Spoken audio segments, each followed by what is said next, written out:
days of the Andals were numbered.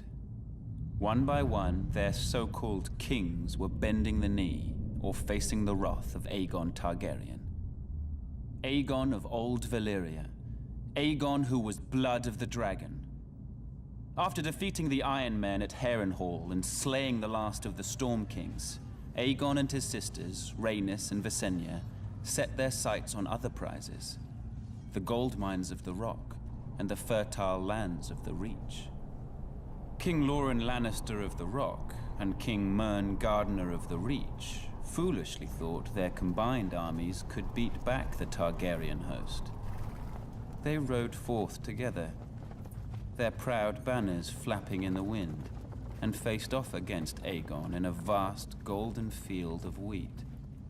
The two kings commanded a massive force of nearly 60,000, and it appeared the day was theirs, until Aegon unleashed all three of his dragons for the first and only time.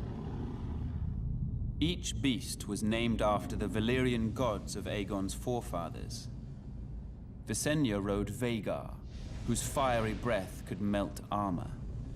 Rhaenys rode Meraxes, whose jaws were big enough to swallow a horse whole.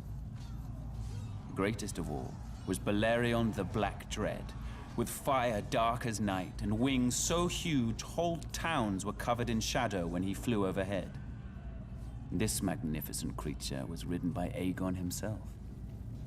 4,000 men were bathed in glorious dragon flame that day, on what came to be known as the Field of Fire. King Mern was among the dead, and House Gardener died with him. His stewards, the Tyrells, surrendered his ancestral stronghold of Highgarden to Aegon, and were appointed Lords Paramount of the Reach and Wardens of the South. When Loren Lannister witnessed Mern's fate, he wisely bent the knee. Aegon spared Loren's life, and the Lannisters were made Lords Paramount of the Westerlands and Wardens of the West. After his triumph on the Field of Fire, Aegon's conquest was assured. In a short time, the so-called Seven Kingdoms were melted down in the heat of the dragon's flame and transformed into a single realm.